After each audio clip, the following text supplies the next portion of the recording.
confundí. La cursada tiene que terminar en mayo con los exámenes incluidos. ¿Se acuerdan que yo les dije junio? Bueno, no, para junio, las primeras 2 semanas se reserva para lo que es remanentes, que se le dice que son los alumnos que adeudan el final de años anteriores y final. No sería el caso este año, porque estamos a mitad de año, pero bueno, se deja 2 fechas para eso, 2 semanas. Así que tendríamos que terminar en mayo con todo y la fecha de examen incluida. Igual ustedes son unos cuantos. Creo que me voy a tomar como 3 semanas para tomar el examen. Después veré. 2, 4, si se lo mandó 23. Menos. Porque generalmente tomo oral, pero la idea es que no exceda la hora y media que dura la clase. Entonces, si divido, me da 15 minutos cada uno, que es lo que tomo en promedio. Bueno, sí, está bien, son 6 por clase, 18. Bueno, lo vemos después. ¿Pudieron leer para hoy? Quedó claro eso, ¿no? Lo de las fechas, lo corregí, que me había equivocado. Tampoco era tan grave, pero eh, como en el programa dice hasta fines de mayo y después las otras fechas, yo pensé que las fechas eran para los exámenes, no para los finales. Igual después lo definiremos con tiempo, falta un montón. Entonces, doctor, perdón, ¿cuál sería la fecha? Porque usted nos había pasado el 3 y el 10 de junio, Sí, los no, días para examen. no, Entonces, claramente no. ¿cuáles serían exactas las fechas? Exactas las fechas van a ser, ya te digo, 27, 20, 13 de mayo. ¿Cómo? ¿27? Y 20 de mayo y creo que el 13 probablemente. Son muchos. Fines de mayo va a ser. Gracias. Gracias. Encima hay que ver porque hay un par de feriados en el medio, pero bueno, no importa. Los contenidos los vamos a ver todos. ¿Pudieron leer para hoy? ¿Pensamiento, ideación? Dígame, no, no leímos nada. No tuvimos tiempo, estamos con otra cosa. Bueno, ¿se acuerdan? Que habíamos empezado a ver. Nadie me contesta, así que estoy por hecho que nadie lo llama. Teníamos que arrancar con rigidez el pensamiento. Habíamos quedado en Perfecto. Eso estamos de acuerdo. Espérame que voy a cambiar de lentes. Porque esta es la hora en la que empiezo a ver menos. Vamos a hacer un poco de repaso y de resumen de lo que vimos la vez pasada. ¿Cómo definirían el pensamiento?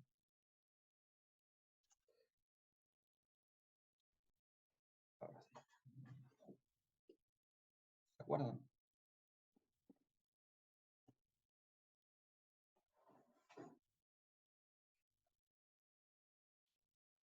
Está difícil.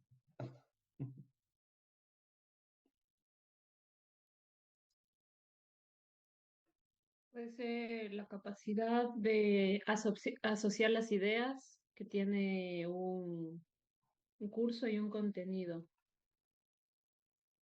Ajá. ¿Qué más? ¿Alguien aportaría algo? Lo vamos construyendo. Está bien eso, sí, claro. Pero está medio... Es una función psíquica jerarquizada. Ajá. Sí. ¿Y por qué? Porque tienen que Suena estar como buena pregunta. intactos lo que sería la conciencia, la memoria y la atención para poder evaluar el pensamiento. ¿Eso lo hace ser jerarquizada? ¿El resto qué piensa? ¿Que tiene que estar intacto la unidad del aparato psíquico en esas funciones? ¿Lo hace de alta jerarquía?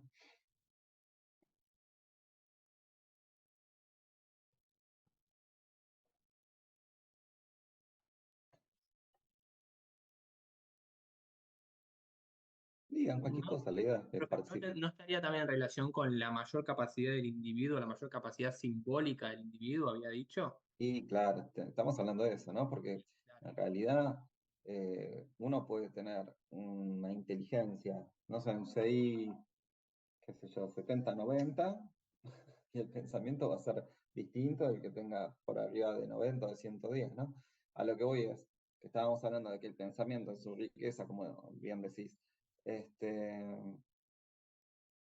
estábamos diciendo que las representaciones y el contenido, cuanto más riqueza tenga, más vuelo va a tener, ¿no? Y más desarrollo la personalidad.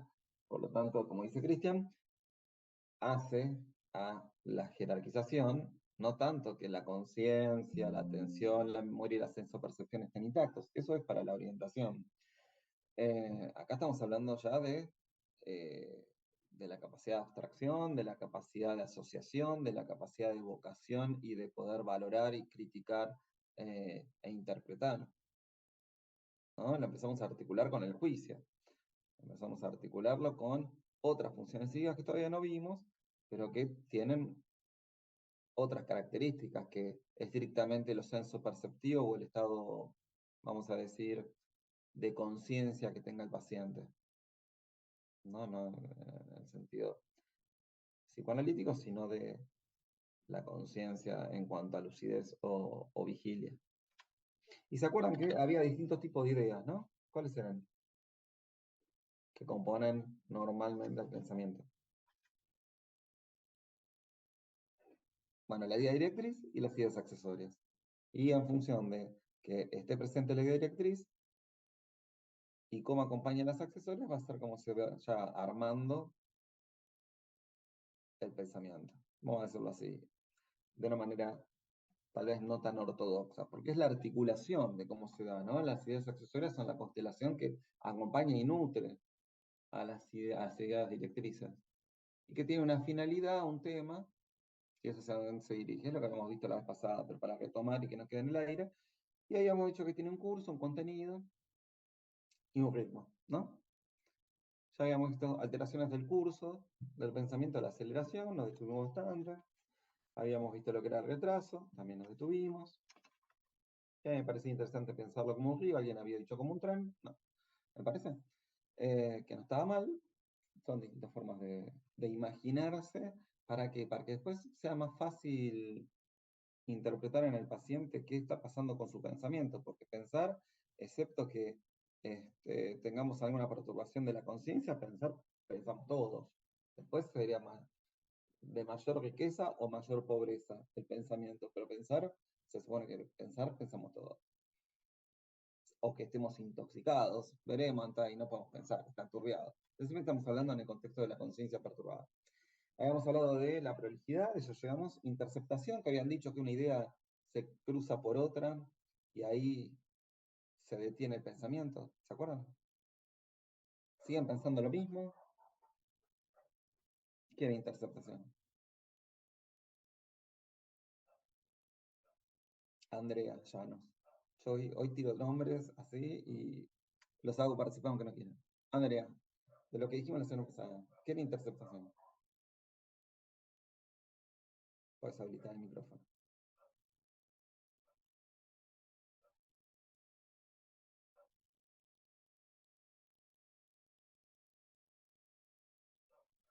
Hola, ¿sí se Sí, escucha? perfectamente. Bueno, la interceptación del pensamiento es la interrupción brusca del curso del pensamiento.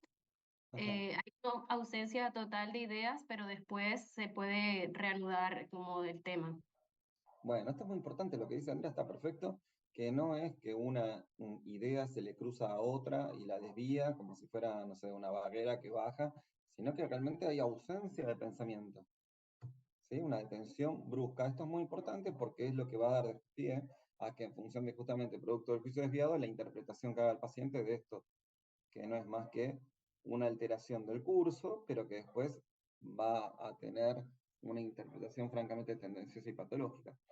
Y que le va a condicionar la conducta al paciente en la interceptación. Después habrá que ver si puede retomar la idea o no. Y la interceptación generalmente después viene asociada a lo que es el robo del pensamiento. Bueno, habíamos llegado hasta la rigidez. En la rigidez del pensamiento, que es algo que lo vemos bastante en los pacientes, es la persistencia de una idea a la que el paciente le dispensa una preferencia, se le dice que es pernicioso, ¿no? Que es enfermizo. Cuando alguien está agarrado a una idea y no la suelta. Y por más que uno lo confronte y le haga notar que está equivocado, porque equivocarnos es un error, lo tenemos todos. Acá en la rigidez es que el paciente lo defiende y por más que quede demostrado que está equivocado, está rígido en esa idea. Que generalmente es lo que se presenta también en los delirios, ¿no? Los pacientes, por más que uno, al contrario, ¿no? Es lo más frecuente que se presenta. Lo que pasa es que no solamente es ese el mejor ejemplo. El paciente, por más que uno lo quiera enmendar respecto del error patológico que está haciendo de la lectura de la realidad, y él lo va a defender y va a hacer proselitismo inclusive, y uno si no remite en esto de tratar de convencerlo de que está equivocado, va a ser parte del delirio, el paciente lo defiende con rigidez, tiene mucho vigor afectivo, es inamovible e inconmovible. Pero rigidez no solamente lo vemos en el delirio, sino en la gente que uno a veces dice que es cabeza dura. Bueno, pero esto es más que ser cabeza dura, ¿no? Esto es ser persistente en lo que uno dice. Quiero ser cuidadoso con las palabras porque ahora vamos a ver que ciertas palabras se utilizan para otras perturbaciones del curso y los voy a confundir. Entonces acá tenemos la insistencia rígida, pétrea, dura, inconmovible respecto a una idea. Esto perturba el curso del pensamiento, condiciona, obviamente. Tengo una pregunta Sí, claro. sobre la rigidez del pensamiento. Esta Sí. idea que tiene el paciente, ¿la va a traer el paciente para defenderla o va a surgir en el diálogo? Digo, si hablando de cualquier otro tema, ¿la va a forzar la idea en la conversación? ¿O si está solo cuando uno la somete a interrogación? No, y depende en el contexto en que aparezca. Puede ser que vos justo le preguntes y aparece esa idea, o puede ser que aparezca en forma espontánea y que lo traiga y sea el motivo de consulta. Sí, porque hay que ver, eso en realidad estamos hablando de un rasgo de carácter, ¿no? Del curso. Entonces hay que ver. Por eso yo te decía, si es algo delirante y el paciente está paranoide y se pone paranoide con vos, va a estar rígido pensando que vos formás parte de la corporación y que querés que se quede más días internado porque vos ganas plata por eso. No sé, se me ocurre. Y la rigidez va a estar en que si bien es una idea delirante, en cuanto al contenido, en cuanto a lo que tiene que ver con el curso, es rígida, tiene gran vigor afectivo. Pero ahí tenemos que ser finos en el diagnóstico porque también podríamos decir respecto del fanatismo. Yo te digo que River es el mejor equipo del mundo y estoy convencido que es mejor que el Barcelona inclusive. Y vos me vas a decir, pero a vos te parece, con ese presupuesto. Y yo te voy a decir, son los mejores, porque por historia, bla, bla, bla. Y ahí hay rigidez también, ¿entendés? Y por ahí yo ni siquiera hablé espontáneamente de River. Entonces hay que ver el contexto. La rigidez de lo que habla es que hay una idea que no se mueve. Puede ser delirante o puede ser que no. Vos decís, puede ser que lo traiga, o surge espontáneamente, o si yo le pregunto, puede ser cualquiera. Habrá que ver en qué contexto. Sí, No, o también, o sea, podés imaginar si es propio del paciente que tiene una idea que la defiende rígidamente, o si puede tomar cualquier idea y por su condición va a tener esa rigidez para defenderla. O sea, si se puede tomar de cualquier cosa, o sea, ¿se entiende lo que digo? sí, totalmente. Con rigidez sobre esa idea, o si es que el paciente ya tiene su idea y es esa idea, propia esa idea, la que va a defender. Por eso decía, si la va a traer, la va a forzar la idea, o si en cualquier circunstancia este paciente afectado puede tomar una idea, por más que no la haya tenido con anterioridad a la conversación, y defenderla rígidamente. Estamos hablando, puede ser que sea rígido para una idea en particular o si es para todas las ideas, si es su forma de ser. Bueno, claro. Entiendo lo que planteas. Puede ser que sean las dos cosas. Puede ser alguien que es rígido con todo lo que plantea y que no tiene elasticidad ni capacidad, ¿sí?, para la plasticidad en el pensamiento, o puede ser que aparezca una defensa rígida puntualmente asociada a una idea. Pero habrá que ver por qué, porque ahí nos va a interesar en todo caso la temática de la idea, por qué la rigidez. Pues alguien, como yo te decía, una idea de fanatismo o una idea de creencia es una cosa, pero después hay gente que es rígida en el pensamiento con todas las ideas. Entonces hay que ver en qué contexto. ¿Qué rasgo de patología tiene la idea y qué rasgo de organización de personalidad está involucrado en esto? Sí, se entiende, se entiende. ¿Se entiende? Entonces, Sí, porque hay gente que realmente puede es ser, dura en sí, muchos aspectos, o sea, que no son sin duda, delirantes, pero que son muy totalmente. difíciles de correrlos del pensamiento que tienen. Bueno, y que son sistemáticamente así. Viste que yo decía, Claro, alguien que es cabeza dura. Uno lo puede decir de una manera como, bueno, está gracioso. Pero hay gente que verdaderamente defiende cada sí, idea, sí, y sí. por más que esté equivocado, y es rígido. Y eso Mm, es un problema, porque eso entorpece el pensamiento. Eso ya estamos hablando de algo patológico. Si lo llevamos al mayor extremo, bueno, sí, el delirio obviamente que tiene rigidez, tiene vigor, es inconmovible, es irreductible. mm, Pero hay gente que funciona rígidamente. Perdón. bien. Pero también habrá que ver otro contexto, porque también puede haber rasgos obsesivos donde el pensamiento se vuelve rígido. Por eso es como si, piénsenlo como si fuera un tono dentro de los colores que puede haber que forman parte del pensamiento. Es un rasgo, ¿sí? Una característica del curso. Sí, ¿Alguien perdón, quería una poner? pregunta. ¿Se lo puede ver en la idea fija también? Porque me surgió esa duda, diferencias entre rigidez del pensamiento e idea fija.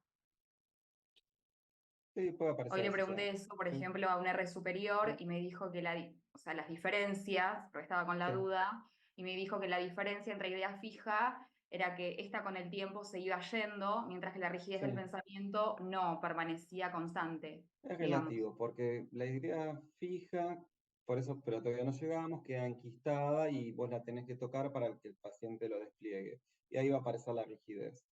De todas formas, habrá que ver si eso después se hace extensivo a todo el funcionamiento psíquico del paciente o a una idea en particular. Porque eso te puedo decir que alguien puede tener rigidez respecto de, no sé, de creencias religiosas o de, no sé, cuestiones económicas, cuestiones de administración del Estado y tiene rigidez. Y por ahí vos no lo tocas y eso no aparece. O puede ser que después se vaya apagando. No es lo mismo igual en un paciente esquizofrénico que en un paciente bipolar que en un paciente neurótico, ¿no? La rigidez. ¿Estamos de acuerdo? En un paciente esquizofrénico va a ser asociado más al delirio. La idea fija, si está enquistada, habrá que ver por qué estuvo y qué vigor afectivo tuvo y qué características tiene para haber quedado enquistada. Hay que ver en qué organización de personalidad para en todo caso aseverar con certeza si estamos hablando de rigidez después que se hace extensivo a todo el pensamiento y se impregnan todas las ideas o es estrictamente la idea fija. Claramente que la idea fija tuvo carácter patológico, tuvo carácter probablemente delirante y queda enquistado por la pérdida de vigor afectivo. Ahí ya estamos hablando de psicosis. Yo le toco la idea fija, despliega, pero no tiene crítica. Igual nos estamos adelantando. En el caso de lo que tiene que ver con la rigidez, veremos. Yo puedo ser rígido, pero también un paciente narcisista puede tener pensamiento rígido. Porque vieron que están esas personas que lo saben todo. Bueno, y eso es pensamiento rígido también. Porque no lo vas a mover. Va a desvanecerse, habrá que ver según la conveniencia o si realmente se pone en juego alguna cuestión que haga que se caiga la rigidez con la que defendía sus posicionamientos. Pero yo he visto gente narcisista defender cosas o criterios diagnósticos que francamente para mí está equivocado y voy a decir, bueno, sí, está bien, tenés razón. ¿Qué me importa? ¿Entienden? Porque no conduce a nada. Pero les doy los ejemplos que uno ve en la vida cotidiana, ¿no? Y con los pacientes le va a pasar lo mismo, porque la idea rígida no necesariamente, por eso les digo, si uno habla de esquizofrenia y va a pensar asociado al delirio, pero mucha gente tiene rigidez en el pensamiento. Obviamente que llevado al extremo va a hablar de psicosis, pero muchos tenemos rigidez. De todas formas, se supone que en la neurosis es donde más plasticidad tenemos en todos los sentidos, tanto en el pensamiento como en lo que serían los mecanismos de defensa y la forma de actuar. ¿Sí? Tenemos un poco de todo. En el caso es cuando vamos ajustando y vamos estrechando el ojo en función de la organización de personalidad, ahí veremos que se vuelve más estereotipado. Entonces pueden aparecer ideas más rígidas en los trastornos de personalidad y más exacerbadas, obviamente, en la psicosis. Obviamente Una que la idea pregunta. fija queda enquistada por siempre, se supone. Y la idea rígida habrá que ver. Depende del paciente. ¿Bien qué? Las alteraciones ¿Las alteraciones en el curso siempre están mediadas por el afecto? El pensamiento siempre está atravesado por el estado afectivo. Es inevitable. Todo nuestro pensar. Somos nuestros estados afectivos. Sin duda. De hecho, siempre se dice que es primero, el delirio o el estado afectivo. Hay algunos autores que enuncian una cosa y otros autores que están de la vereda enfrente. ¿Qué es primero? Lo que desvía el juicio. ¿El pensamiento o el afecto? No hay una respuesta absoluta. Bueno, pero no es solamente, perdón, pero no es solo el afecto, o sea, también pensamiento va a conjugar la atención, la conciencia, la memoria.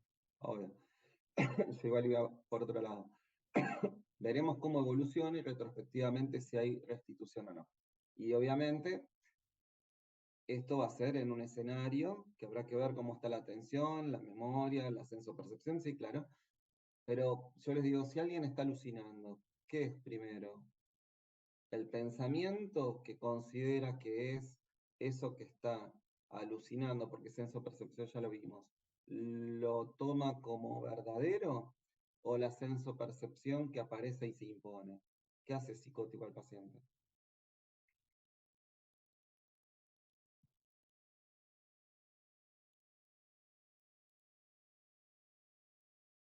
Porque ahí la conciencia no tiene nada que ver, la atención no tiene nada que ver, la memoria no tiene nada que ver. Yo soy el juicio. Es el juicio, claramente. Todavía no lo vimos, pero es el juicio. ¿Sí? Yo puedo estar en un estado de alucinosis y perfectamente darme cuenta que lo que me parece percibir no existe. O lo que estoy percibiendo no existe. Tengo crítica. Tengo el juicio de realidad conservado. Todavía no lo vimos eso igual.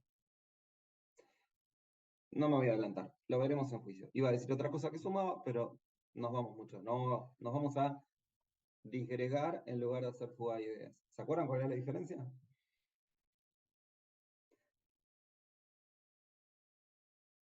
Sí, sí. En la fuga de ideas se podía volver a la idea directriz y en la disgregación del pensamiento era no seguía la idea directriz y si bien eran todos, fragmentariamente podían ser comprensibles estos fragmentos de discurso, no en su integridad precisamente por la pérdida de la idea directriz. Bueno, perfecto. Vamos a perseveración del pensamiento, que es la repetición más o menos periódica y automática de ideas o palabras. La perseveración lo que va a hacer es ayudar de alguna manera a la progresión del curso del pensamiento. Porque la perseveración son palabras que uno va a ir repitiendo y las va a ir intercalando, favoreciendo que progrese el curso, no lo entorpece. En todo caso, habrá que ver en qué escenario se da, si es en fatiga, si es por agotamiento, si es porque tenemos sueño, si es porque estamos muy distraídos porque algo nos perturba, todo eso serían escenarios no patológicos, ¿no? A veces uno está distraído, está en cualquiera y busca palabras que nos sirvan de puente para pensar y poder armar la idea en el contexto en el que estamos y llegar a su finalidad. A veces puede ser que esté alterado, puede ser fundamentalmente en un paciente que tiene un retraso mental, puede ser que haya perseveración del pensamiento. Como está enlentecido, puede ser en alguien que está deprimido.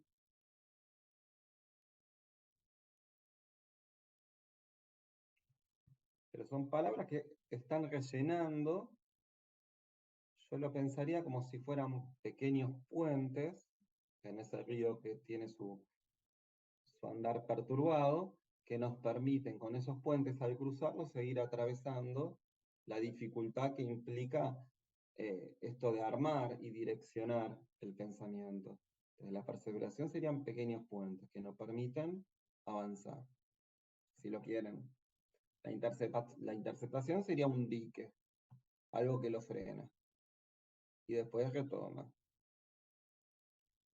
Y la rigidez del pensamiento yo lo pensaba como si fuera un remolino, algo que queda girando y hace que se detenga el curso.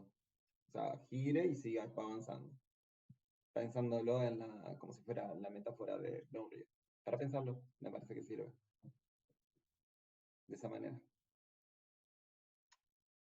Bueno, es frecuente los latiguillos, representaciones que son verbales, que lo que le van a dar a la persona es tiempo para buscar las palabras. Vieron que a veces nos pasa a todos esto, que no encontramos las palabras y utilizamos los famosos latiguillos. Hay gente que repite sistemáticamente alguna frase o palabras. ¿Qué se les ocurre? Digamos, o sea, me ocurre a mí. Pero Sí. serían como muletillas, muletillas que podrían ir variando, algo así. Pueden ir variando, sí, pero No sistemáticamente sería ya siempre la repiten. misma muletilla. Pero fíjate que si prestás atención hay gente que por ahí sistemáticamente repite entonces, o sí, Claro, o eso es me una muletilla, siguen. digamos. Claro, pero se utiliza sistemáticamente. Estoy pensando, yo he tenido la experiencia de gente que todas las frases las empieza y las sigue con yo pienso, o el mismo sería una perseveración del pensamiento. Esto de, por ejemplo, a mí me pasaba mucho de decir sí o me entienden, lo decía mucho, ahora ya no. Igual en estas clases que son virtuales es más difícil la interacción. Pero cuando uno está en vivo con las personas y por ahí se está con 25 personas y están todo en silencio y uno hace una pregunta y nadie te contesta, uno dice, me siguen y uno lo utiliza sistemáticamente. ¿Se entiende? O sí. Por ahí yo a veces Claro, pero me doy eso cuenta que sería utilizo mucho el normal. sí. Sí, claro. O sea, todas las personas de alguna manera usan más o menos alguna muletilla. Sí. O sea, podemos decir que usar una muletilla es una perturbación en el curso del pensamiento. Es como, No, yo dije, acuérdate, que puede ser que se dé en alguien que está cansado o que tiene sí, sueño. Lo dije. Y eso no es estar enfermo. Es claro, salud pero se mental. puede dar a alguien que esté completamente lúcido y Absolutamente. Sí, inteligente. sí. Pero hay gente después que lo tenés en otras estructuras, por ejemplo, sobre todo en pacientes epilépticos que como tienen tan enlentecido y tan viscoso el pensamiento, sistemáticamente utilizan los latillos. Nosotros lo utilizamos en ciertos contextos. Yo puede ser que si por ahí estoy cansado, utilice alguna palabra, o por ahí no tenga muy claro lo que quiero decir, entonces la finalidad de la dirección que le estoy dando al pensamiento me sirve, o que no encuentre las palabras, a veces me puede pasar. Nos puede pasar a todos eso. Pero cuando sistemáticamente tu forma de expresarte es esa, sistemáticamente, ya estamos en otro contexto. Hay Profesor, ¿tiene gente que que ver también con lo cultural? bueno, sí, un poco sí, porque yo siempre pongo el ejemplo que hay gente que sin decir boludo, o ahora se puso, yo por ahí otro asunto, que ¿vieron que los pacientes dicen mucho arre? No sé, las adolescentes. Ya trabajo con adolescentes. Y cada frase la terminan con arre, o la empiezan con arre y ahí enlazan con la siguiente.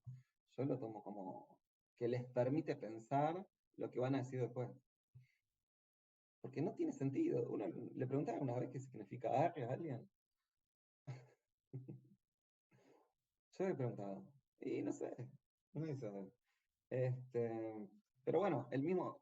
Si yo ahora cada frase, ¿sí? O cada 3 palabras dijera sería un latiguillo, sería una perseveración. Pero no lo uso todo el tiempo en toda mi vida. Lo digo ahora porque estoy pensando qué otros ejemplos dar. Entonces me permite ese segundo para hacer la evocación y continuar con la dirección de lo que le quiero dar a mi pensamiento. Pero es normal eso, no es patológico.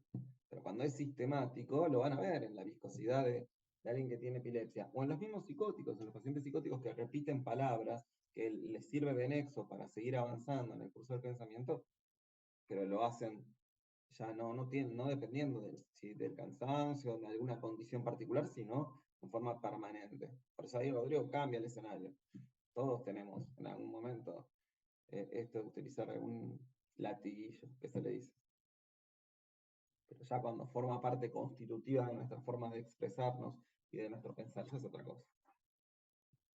Bueno, después tenemos estereotipía del pensamiento. ¿Quedó claro eso, no? Es bien característico del paciente también demenciado, puede ser, pero para mí el pensamiento viscoso de los epilépticos es bien paradigmático. Bueno, continuando. En relación a estereotipía del pensamiento. Ahí ya tenemos repetición de palabras o frases que se intercalan en cualquier tramo del curso del pensamiento y que no tienen relación con el tema. No interfieren ni lo desvían, pero bueno, están ya sostenidamente repetidas ya palabras o frases. El otro nos daba tiempo para pensar, vamos a significarlo de esa manera. ¿Es patológico? No siempre. Obviamente dependiendo del escenario, vamos a decir, de lucidez que tenga el paciente. Entonces, en la perseveración, la diferencia es que tenemos palabras o frases que, bueno, le dan tiempo para enlazar el pensamiento. En cambio, en la estereotipía ya son frases que se intercalan sin sentido. Por eso, insisto, en la perseveración son palabras que van a servir para poder dar tiempo para generarse el nexo de asociación de ideas. En la estereotipía es la repetición de frases sin sentido que no favorece el curso, están intercaladas. Y que no tienen nada que ver con lo que yo estoy hablando. ¿Se entiende la diferencia entre perseveración y estereotipía? No es muy complejo, pero dígame, porque si no le pegamos la vuelta y lo hacemos distinto. Imagínense que yo estoy hablando y lo que pasa es que esto uno no lo ve tan seguido, porque ahora los pacientes generalmente ya están medicados y lo que ve en todo caso es la bradipsiquia y las dificultades en la asociación de ideas. Pero que yo esté hablando y que les meta una frase, yo lo he visto esto, no me acuerdo puntualmente, pero sí, digo, la computadora está rota, porque en la clase de pensamiento y la computadora está rota, y yo sigo hablando así, entonces cada frase les meto la computadora está rota. Esa sería una estereotipía. ¿Me sirve a mí para seguir hablando? Está intercalado, sin sentido. No tiene que ver con una búsqueda o con dificultades en la evocación. Imagínense que después de un rato que yo siga repitiendo, la computadora está rota, ya van a decir, bueno, es tiempo de cambiar de profesor de semia. Distinto es si yo estoy mal dormido postguardia, vengo a dar la clase y les digo, bueno, ¿se entiende? ¿Se entiende? ¿Se entiende? ¿Se entiende? Porque lo que quiero decir, ¿se entiende? Son bien distintos. Y hago una pausa larga y busco la palabra adecuada para seguir hablando. Y van a decir, che, qué viscoso vino crémelo. Bueno, no es diagnóstico de nada, no sabemos. Vamos a ver refrigeración de pensamiento.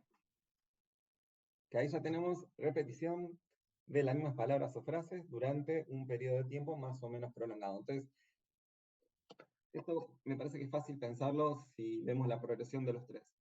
Estereotipía, no, vamos con perseveración. Perseveración es como si fuera un puente.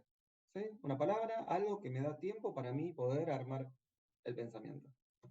En la estereotipía yo repito una frase corta que se intercala. En la verbigeración ya directamente se repite la frase sistemáticamente. Eso es el pensamiento, la repetición de la frase.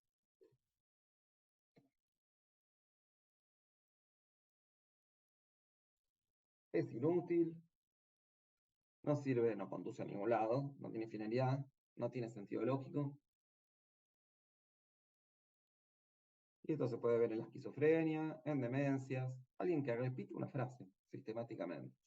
¿Quedó claro la diferencia entre perseveración, estereotipía y verbigeración? Díganme, porque si no volvemos. La idea es que les quede. Perdón, ¿sería correcto decir entonces que la verbigeración es como una prolongación de la estereotipía? ¿En qué sentido? Y la verdad que no. Porque acuérdate que en la estereotipía vos vas hablando y vas intercalándole una frase. Acá directamente repetís la misma frase. No sería la Ok. prolongación, sería otra Ah, entidad. ok, ok. ¿Y quedó claro la diferencia? Todavía no llegamos, pero entre idea fija y la rigidez, Reina. Sí, creo que sí. ¿Crees que sí? Bueno, igual todavía no llegamos, pero volveremos. En la rigidez, lo que nosotros tenemos es, ¿sí?, inconmovible, por lo menos en forma temporaria. Veremos si es la forma de funcionar o en una idea. Ahora la fija la veremos. Nos detenemos. Porque idea fija siempre es complejo, pero lo tenemos que pensar en otro perfil de paciente. Bueno, disgregación del pensamiento. ¿Quién lo dice? Disgregación. Alteración del curso. La última. Ya vimos fuga de idea, que era disgregación. Brenda, que la semana pasada fue disgregación versus fuga de ideas, ya que estábamos. Es tu momento. Perdón, la pregunta es, ¿cuál es la diferencia con pensamiento disgregado? No, estamos definiendo disgregación ahora. Ajá. Como perturbación en el curso del pensamiento. Y Vamos que, avanzando a la siguiente. sí, y cuando se empieza a disgregar también es como que no logra construir la idea directriz, digamos, ¿no? Como salta de un Ausencia. Directamente no tenemos idea directriz. ¿Eh? Más que, porque, ¿cómo uno podría describir lo que tiene que ver con la construcción de la idea directriz? Es complejo, ¿no? En forma abstracta, conceptualizar. Porque no es una construcción. En realidad es una capacidad, ¿no? Una ley directriz la tiene o no la tiene, según el estado de lucidez, obviamente, y todo lo que venimos diciendo. Por eso yo digo, porque es complejo. Es interesante pensarlo como construcción. ¿Ustedes piensan que la idea directriz se pueda construir? Bueno, eso es discutible, te diría. Porque vos tenés que pensar en una idea y primero definir qué es una idea para vos y ver si es una idea primaria o secundaria. Y vos podés decir que la idea secundaria es una idea construida a partir de la idea primaria. Sí. Pero qué sé yo, depende de vos cómo lo definas. Sí, claro, pero la idea directriz, recordemos que es la que comanda la finalidad, la meta Claro, hacia pero donde yo estoy pensando. eso sería accidental de la idea directriz. O sea, una Mm, idea cualquiera es potencialmente una idea directriz para servir sí, a un pensamiento dado. ¿Sí? No es que sí, uno construye una idea directriz, sino que es no, como el título que se le da a la idea cuando hace la función de idea directriz. sí. ¿No se entiende? Sí, Sí, sí, sí. ¿el resto qué Es opina? un término, digamos, Es es una divertido, definición es interesante. operativa. Es una Sí, definición claro. operativa. Ajá, Es una función, claramente. Es la que claro, comanda hacia dónde va el pensamiento, porque si no estaríamos hablando a la deriva, nos disgregaríamos, claramente. Entonces, tal es muy cual. importante. La idea directriz, porque aparte uno lo hace en forma consciente, yo elijo, esta es la idea.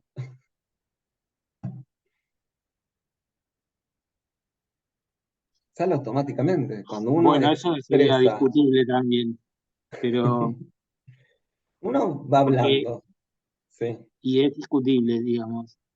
Es más difícil igual ahí atribuirle voluntariedad, ¿no? Porque sería un Ujú, resultado de la asociación de ideas, y si sí. bien,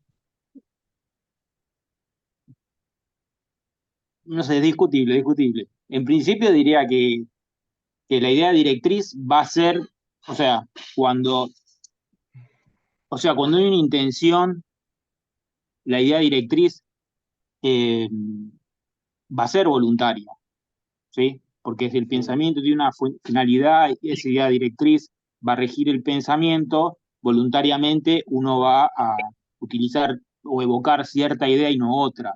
Pero por eso te digo, el componente de asociación de ideas, uno no puede decir que es del todo voluntario. O sea, hay una parte que puede ser que sea voluntaria y otra que no. Y aparte depende del capital ideativo de cada uno. Además, sí, por supuesto. Es un factor clave ese. Claro, pero eso cambiaría la calidad de la idea directriz, no el hecho de que la idea directriz fuera voluntaria o no.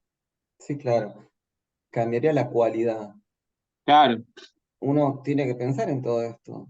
Porque hay pacientes que yo he entrevistado, sin ser prejuicioso, pero vieron, yo hice guardia muchos años, y la cuestión cultural atraviesa inevitablemente el pensamiento. Y hay personas que son monosilábicas, y sin embargo esto es cultural. Y no tenían ninguna entidad patológica. Nada más que era una cuestión cultural. Sí, yo me acuerdo de gente que traían a la guardia porque, bueno, ya le va a pasar. Alguien, el SAM me levanta y te lo trae a la guardia. Llueve y está caminando abajo de la lluvia, alguien llamó, te lo trae a la guardia. Se lo digo porque me ha pasado. Y uno tenía que entrevistar y el paciente se expresaba limitadamente. Y uno decía, ¿pero qué anda? ¿Este paciente está demenciado? ¿Es psicótico? Uno obviamente que va construyendo el diagnóstico a partir de las preguntas que va guiando, ¿no? Y guionando también en lo que tiene que ver con la anamnesis. Y hay cuestiones que son estrechamente culturales y que hacen la capital ideativo. Pero es interesante abrir el debate en esto que hace la idea directriz, ¿no? Todo salió por esto que es la palabra de construcción. Porque en realidad cuando pensamos en algo, muchas veces elegimos en qué pensamos y otras veces no. ¿Vieron que se nos impone un pensamiento?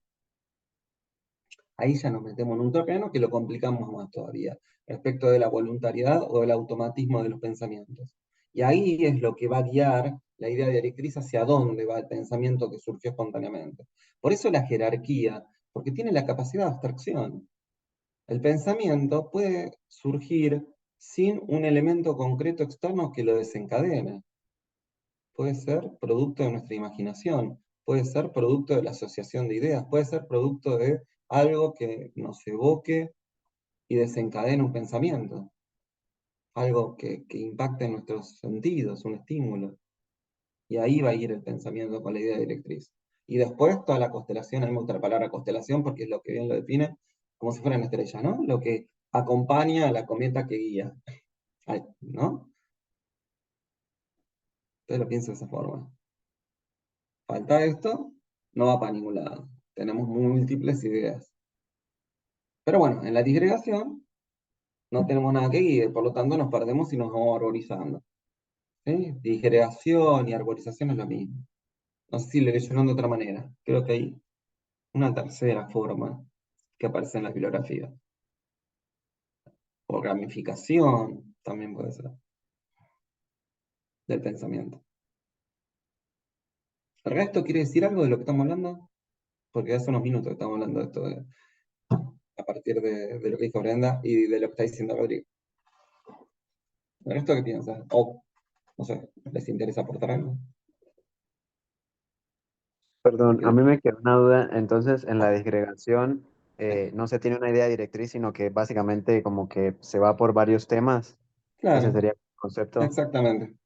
Ok, Exactamente. Tenés ideas inconexas, sin idea directriz, no hay nada que guíe.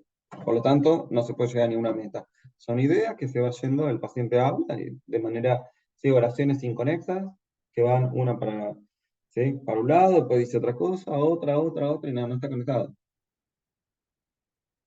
perfecto, No gracias. tiene finalidad. Bueno, vamos a ir avanzando. Alteraciones del contenido del pensamiento.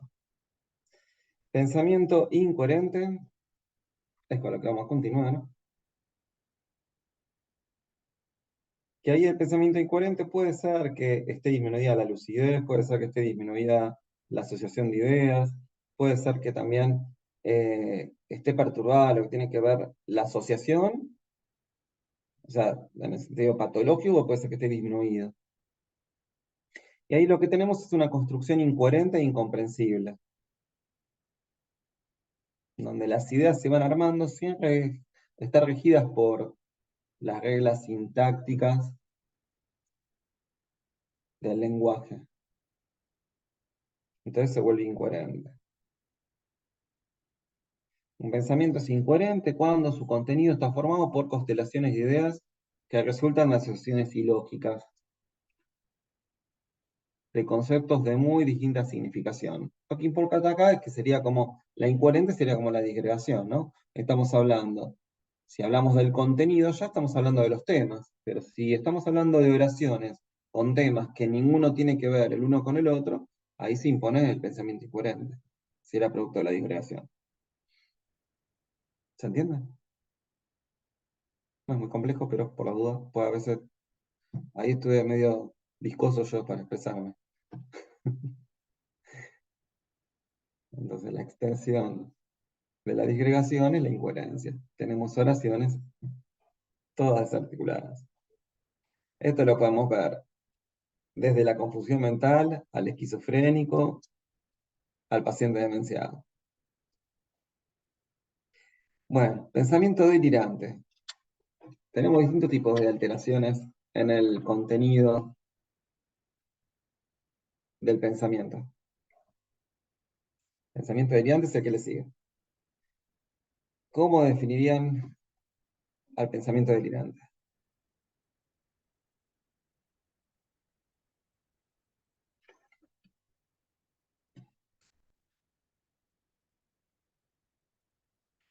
¿Se les ocurre?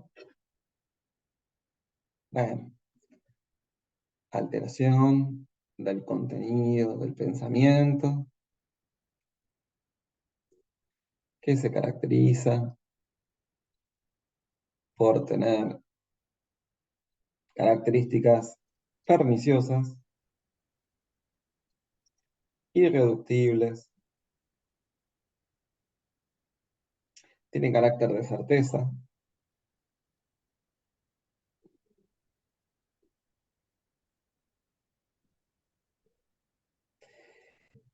es producto de un juicio desviado,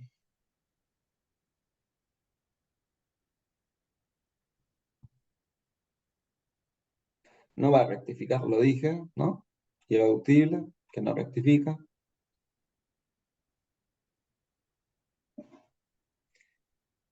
¿Y qué va a condicionar la conducta del paciente?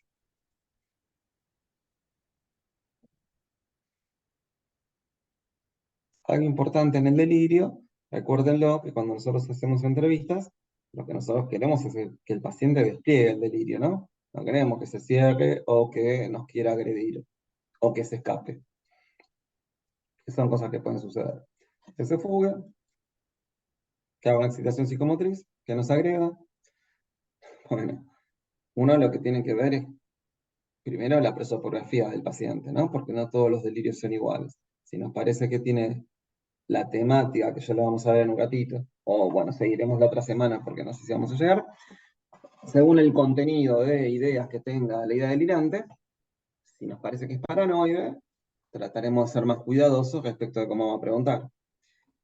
Si nos parece que es celotípico, van a ver cómo el mismo vigor afectivo del paciente se va a imponer y lo va a desplegar más fácilmente. Es muy frecuente que los pacientes construyan las ideas delirantes a expensas de elementos de la realidad.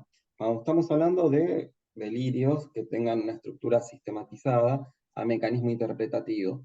Pero ya veremos que hay distintos tipos de estructuración y mecanismos de los delirios, según obviamente el tipo de patología o de estado o de etapa en la que llegue el paciente. Entonces, si ahora tomamos como punto de referencia, para hacerlo simple, porque todavía no lo vimos, y lo vamos a ver más adelante, lo paranoide como lo representativo, ¿no? De un delirio, uno va a tener que ser muy cuidadoso como pregunta. Porque generalmente van a ser pacientes que llegan a la guardia traídos en contra de su voluntad, pero que si uno le pregunta bien, ¿sí? Es bastante frecuente. Yo me acuerdo de un paciente que estaba convencido de que en la oficina todos los compañeros lo querían perjudicar y que por eso se fue aislando. Pero después empezó a pensar que ellos se reían de él cuando estaban en grupo y él estaba al costado observándolos, y él estaba convencido de esto. Uno no le iba a decir, ¿a vos te parece que tus compañeros se van a reír de vos? No, uno seguía preguntando, ¿pero por qué te parece esto? Hay distintas formas de preguntar. Eso ya lo habrán experimentado porque todos han hecho guardia y todos están pasando por pacientes. Y después empezó a pensar que lo estaban envenenando y que le estaban dando el peor trabajo. Primero pensaba que le estaban dando los trabajos más difíciles a él y después que lo querían envenenar. Bueno, obviamente terminó internado. bueno, para que despliegue todo esto uno tiene que ser muy cuidadoso y no tomar partido, sino mantenerse neutro y mostrarse con cierta empatía y complicidad con el paciente, en el sentido de que uno habilita lo que está contando para que lo pueda desplegar. Yo creo que esto ya lo dije, pero esto es muy importante porque si no lo que van a hacer es obturar la posibilidad de despliegue y no van a poder evaluar absolutamente nada. Porque los pacientes son sumamente inteligentes y perceptivos, y cada señal que ustedes den y que ellos puedan leer, obviamente que la van a interpretar en función de cómo esté su juicio y su ánimo. Yo me acuerdo cualquier pavada, hay veces que yo estoy sentado así y me dicen, me di cuenta la cara de horror que acabas de poner. Y yo no hice nada. O por ahí lo hice y no me di cuenta. Pero les puedo asegurar que no. En eso uno ya está muy entrenado, ¿no? Para escuchar las peores barbaridades que un paciente pueda decir. O las más graves, ¿no? Porque muchas veces los pacientes también nos quieren atemorizar. Ahora me salgo de lo que es la delirante. Y aparecen otros rasgos en el pensamiento. Y eso también condiciona la escucha. Y uno la expresa, porque estamos hablando de comunicación, y en la comunicación obviamente está lo no verbal que a nosotros se nos puede deslizar. Entonces, cuando aparece esto de los delirios, ya sean celotípicos, ahora vamos a ver los distintos tipos de ideas que pueden haber o de temas, bueno, ustedes van a tener que ser muy cuidadosos cómo aclaran, cómo preguntan. Eso se lo va a dar la experiencia. Una pregunta. ¿Sí?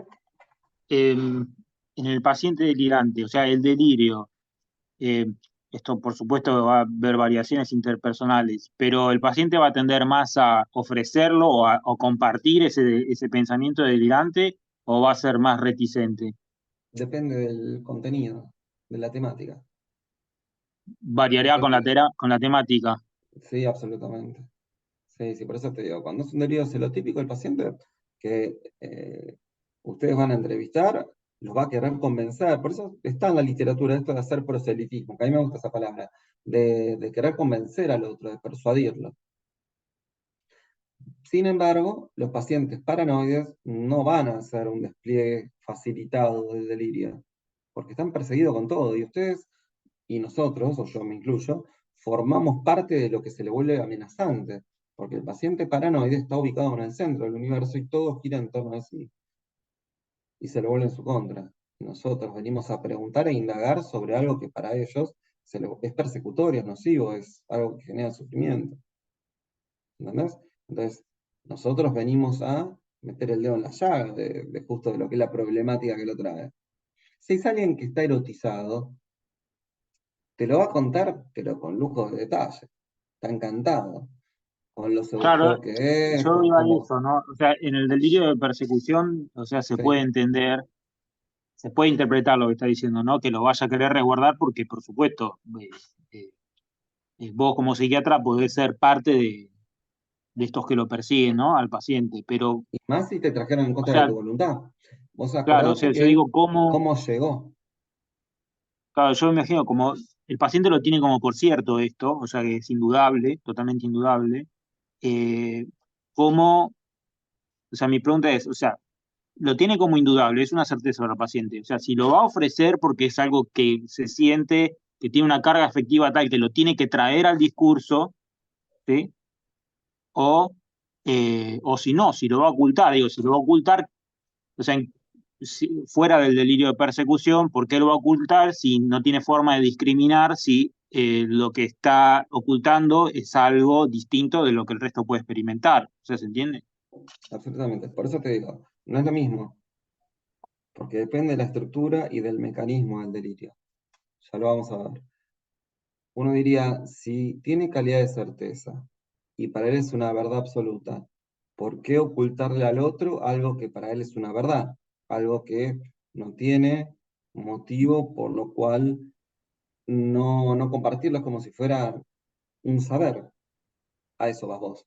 Pero si el paciente llega a vos, traído en ambulancia, en contra de su voluntad, en donde la familia llamó sin que él supiera a la urgencia para que se lo lleven a internar, y está viniendo, porque generalmente cuando estamos hablando de pacientes paranoides, suelen estar lúcidos, ¿sí?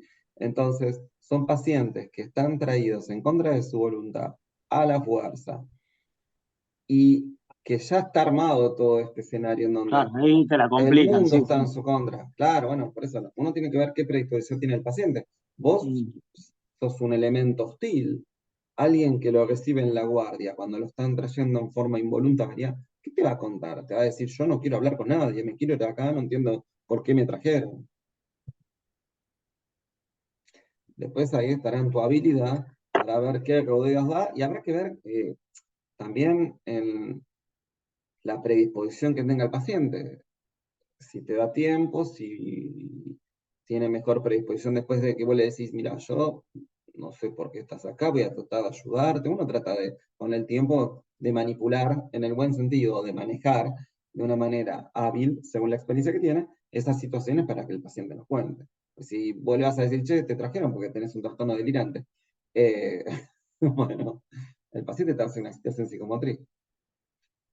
Vos le decís, porque a mí me ha pasado de estar con familias, con pacientes que dicen, si no para de decir boludeces. Y entonces, olvídate, la familia se queda, eso lo van a ver, ¿eh? Yo lo estoy dando de ejemplo porque estas cosas pasan todo el tiempo. La familia queda afuera, el paciente ingresa y ustedes le dicen, yo no tengo nada que ver, yo estoy acá para tratar de ayudar, no tengo más que tomar decisiones en función de lo que vos me cuentes, pero no tomo partido por nadie, al contrario, yo estoy de tu lado, yo te voy a tratar de ayudar. En cuanto igual ustedes metieron la pata, chao, no la van a remontar más, pero generalmente uno trata de decir eso a los pacientes, yo estoy para ayudarte. No entiendo por qué pensarías que a mí me pagan, me lo han dicho a mí, que a mí me van a pagar más porque vos quedes internado. ¿Qué te haría de especial a vos? Que justo porque vos quedes internado yo voy a cobrar un plus. A mí me pasaba todo el tiempo, cuando hacía los ingresos a pacientes para mí, me decían que yo lo hacía a propósito porque me llevaba más plata. Bueno. O que yo estaba formando parte, por eso les digo, es muy delicado como preguntan, porque ustedes se incorporan al delirio. El paciente los incorpora. Entonces se vuelve algo que los persigue. Y sí, de hecho, lo somos. Pero bueno, la función es otra, ¿no? Por eso está en la habilidad de cómo preguntar y cómo posicionarse.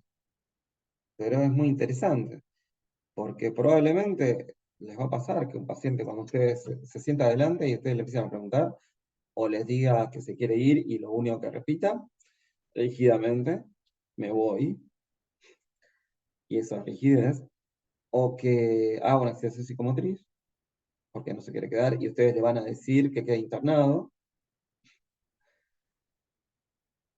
o que empiece a hablar de lo que le pasa, hay que ver. A mí me ha pasado pacientes que, por eso no es lo mismo, depende del delirio. Me ha pasado de pacientes que me han contado que sentían como se les estaban muriendo los intestinos por dentro. O los dos primeros pacientes que yo vi cuando hice mis prácticas en el Borda, nunca me los voy a olvidar, uno decía que tenía una aspen adentro y uno decía, ¿qué es una aspen? Entonces la dibujaba en el pizarrón y era una víbora que tenía enroscada en el abdomen que se lo estaba comiendo por dentro. Muy interesante. No me lo voy a olvidar nunca. Hizo el dibujo. Y después otro paciente que había evangelizado a todo el servicio, los había hecho arrodillarse y los iba bendiciendo uno por uno, ¿sí? Tenía un delirio mesiánico, él los venía a salvar. Nunca me voy a olvidar, esos son los dos pacientes que yo en mi vida, por los cuales después me parecía interesante salud mental. Esos son los dos primeros pacientes con delirios que vi crónicos. Pero totalmente distintos, veanlo. Por eso uno dice, ¿por qué no lo contaría? ¿Por qué? Porque está enojado. Ahí el vigor afectivo te juega en contra. El paciente está delirante, pero está enojado. Alguien que está enojado no habla, ni cuenta nada. No confía. Es por eso. Bueno, después tenemos por último el pensamiento obsesivo. El pensamiento obsesivo se caracteriza fundamentalmente porque, a diferencia del delirio, el juicio está conservado. Esto es muy importante. Es de carácter intrusivo, parásito. Se impone en el campo de la conciencia. Y va en contra de la voluntad del paciente y genera sufrimiento. Porque el pensamiento obsesivo tiene mucha carga afectiva. Y si bien condiciona la conducta, lo hace de una manera egodistónica. ¿Qué quiere decir esto? Que el paciente no está en consonancia con lo que termina haciendo, porque termina estando a merced de su pensamiento que se impone, y con la acción lo que hace es disminuir la angustia que conlleva. Pero el paciente tiene conciencia de que esto es anormal, de que esto merece una consulta. Por lo general van a estar en contra de la medicación, pero de que merecen una ayuda, seguro.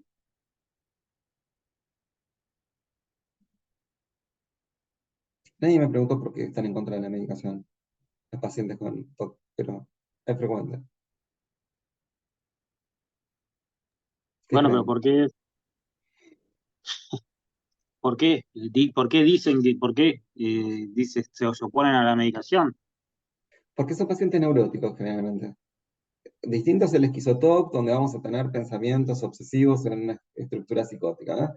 Pero en los pacientes que tienen un trastorno obsesivo compulsivo o pensamientos obsesivos, creen que lo pueden dominar y les parece tan ridículo que no admiten la necesidad de ser medicados.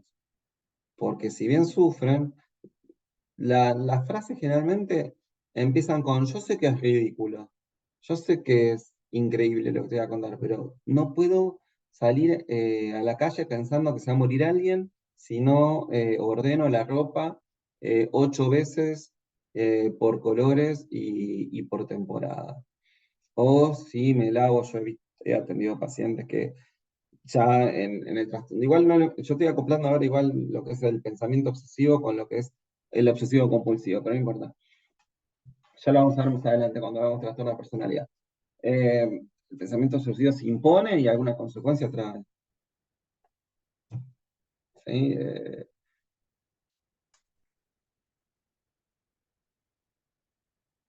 Yo porque quiero distinguir lo que es el pensamiento obsesivo, articulándolo con lo que va a ser la conducta compulsiva que trae como consecuencia. Claro, no, pero digo, qué paradójico, ¿no? Porque es precisamente la falta de control sobre esos pensamientos que son intrusivos los que devienen en la perturbación de la persona, y están alegando que los quieren controlar, o sea, y que se puede controlar. Es paradójico. Sí, claro. Pero también los avergüenza. Hay muchas características en esto de los pensamientos obsesivos. El paciente se siente avergonzado porque tiene conciencia de lo que le está pasando. Siente que es ridículo. Sabe que es imposible en algún punto, que si no se lava las manos 2 horas, nadie va a morir. Pero y si justo ese día no se lavó las manos 2 horas, ahí aparece la duda y los escrúpulos obsesivos. Una Eso se le consulta. impone que la tiene que resolver. ¿Sí? En cuanto al pensamiento obsesivo, digamos, siempre la persona, digamos, con ese tipo de pensamientos va a ser neurótico, porque el otro día discutíamos esto de que siempre como que el pensamiento obsesivo o por ejemplo, en el trastorno obsesivo compulsivo, se evolucionaba siempre una psicosis, que por ejemplo, cuando, digamos, se habla de psicosis anancástica, que tiene como siempre la evolución del pensamiento, por más de que inicie como un componente más neurótico, va a terminar siendo psicótico. Puede ser en cualquier estructura de personalidad, en cualquier organización. Neurótico, en la organización límite, si tomamos paradigmáticamente, o en la organización obsesiva, con rasgos obsesivos de personalidad, como en el psicótico. La neurosis obsesiva es una de las características y descriptas paradigmáticamente ya por Freud, pero ya desde antes. Está el trastorno obsesivo de la personalidad y están los esquizofrénicos con pensamientos obsesivos, ¿no? El esquizoTOC. Cualquiera de las 3 estructuras pueden tener pensamientos obsesivos. Obviamente que ahí vamos a tener que ver si las características son egosintónicas, egodistónicas, y cómo se posiciona el paciente y qué lectura subjetiva hace de los pensamientos obsesivos. Por eso quería no meterme hoy, pero inevitablemente lo hice. No quería articular el pensamiento obsesivo con las consecuencias, que son las conductas. Porque en el trastorno obsesivo de la personalidad del DSM-4 están solamente los pensamientos, pero no están las conductas. Por eso, si nos llevamos por el DSM-4, en lo que tiene que ver con el trastorno obsesivo compulsivo cae dentro de los trastornos de ansiedad, y en el que tiene solamente los pensamientos cae dentro del trastorno de personalidad, del DSM-4. En el DSM-5 desaparece. se clasifica distinto. Para mí, yo sigo hablando del 4 porque es el que se utiliza para... Yo cuando tengo que hacer un informe para un juzgado, tengo que usar el DSM-4 con los 5 ejes. Entonces yo les voy a decir siempre, para algunas cosas, el 4 y para otras el 5, pero por lo general, para esto en particular voy a utilizar el 4. Pero cuando estamos hablando de... La diferencia sería si es egodistónico o egosintónico, ¿viste? Si el paciente tiene conciencia y se angustia y pide ayuda, bueno, ahí estamos hablando de un escenario neurótico. Se lo cuestiona, se avergüenza, tiene crítica, sabe que lo que le está pasando es loco. Vamos a decirlo así. Estoy buscando todas las formas, yo tengo unos cuantos pacientes con rasgos obsesivos marcados que remiten, pero no siempre restituyen al máximo. Yo en mi experiencia no he curado a nadie de los pensamientos obsesivos y las conductas obsesivas. Han disminuido notoriamente, pero no se ha mejorado la calidad de vida, pero no han desaparecido totalmente. Siempre algo queda. Porque por lo menos en el pensamiento, en lo que tiene que ver con los pensamientos obsesivos estrictamente, el pensamiento en cuestiones simétricas o en números, o en hacer cuentas, o en ciertos pensamientos que se le imponen cuando ve las letras, no sé, se me ocurren lo que yo les digo, son ejemplos de pacientes que he tenido, de los letreros que veían en las calles, ir buscando las A, o los colores. Bueno, estas cosas yo las he atendido. Han disminuido notoriamente, pero no han desaparecido por completo. Igual insisto, no me quiero meter en trastorno obsesivo compulsivo porque según, bueno, como decía recién, depende de la estructura y ahora de lo que estamos hablando, de contenido del pensamiento. ¿Sí? Pregunta de lo que hemos visto hasta ahora, y vamos a dejar iniciado ideación para dentro de 15 días. El lunes es feriado, no nos encontramos, claramente. ¿Pregunta esto? De todo lo que vimos de pensamientos, que se les ocurra. ¿O alguna dificultad clínica que haya aparecido? ¿O duda que hayan dicho, ¿y esto qué será? Porque siempre está lo inclasificable. Uno siempre tiende a categorizar, pero vemos muchas cosas que no sabemos. En esto de los Una pensamientos pregunta obsesivos en que quiero el... hacerle, pero tiene que ver con la Está bibliografía. hablando Sofía Para y ahí el vamos con vos. DSM-4 y el DSM-5, Sofía y volvemos. Sí.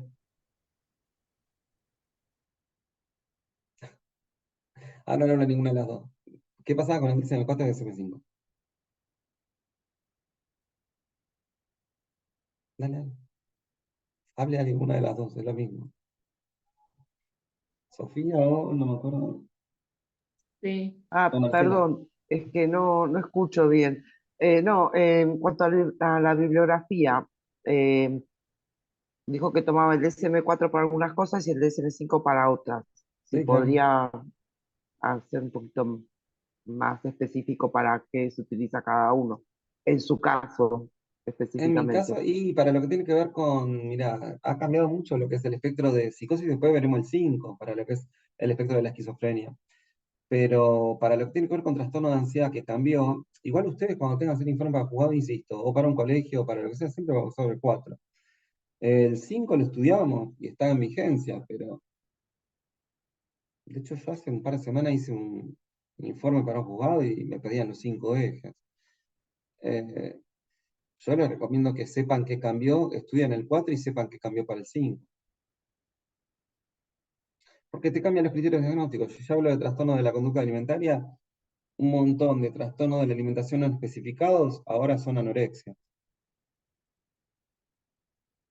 Definitivamente. En lo que tiene que ver con el espectro de la bipolaridad, tanto no incide. Para lo que tiene que ver con los trastornos de ansiedad, sí. Y para el espectro de la esquizofrenia, repito, sí, claramente que cambió. Tiende a simplificarse. Tiende a reducirse los criterios diagnósticos. Es una cuestión problemática, ¿no? Porque cada vez vamos a tener más pacientes que no vamos a saber qué diagnóstico ponerle, entonces van a salir todos inespecíficos. Si reducimos los criterios diagnósticos para simplificar y medicar, cada vez más pacientes sin diagnóstico. Bueno, vamos a dejar acá. Les voy a dejar los 5 minutos de descanso. No voy a empezar con ideación, no tiene sentido. Lo vamos a ver después del receso por el fin de semana largo turístico. Descansen y nos veremos Profe, en 2 semanas. Decime. qué Niña, pena, me conecté al final que tuvo inconvenientes con el internet. ¿qué pasa? No sé si me pusiste el presente, como a los Te lo 15 puse. minutos. Sí, ¿Sí? sí, te lo Ah, puse. Y Sofía, vos ibas a decir algo, no sé si lo llegaste a decir, o se fue. ¿Se fue Sofía? Sí, Ahí sí, estás. es una pregunta cortita, solo iba a preguntar Dale. si esto de las ideas obsesivas en el esquizo-TOC es necesario que no haya crítica o Y puede claro, no haber hay crítica crítica. en Yo tenía una paciente que había sufrido de abuso, esquizofrénica, y que se bañaba con lavandina todos los días, 2 horas, se frotaba con la lavandina, imagínense cómo tenía la piel, y era necesario. ¿Por qué? Porque esto la remitía al abuso. Y para ella estaba bien bañarse con lavandina. Estaba toda quemada. Grave. Bueno, eso. Es un ejemplo bien representativo.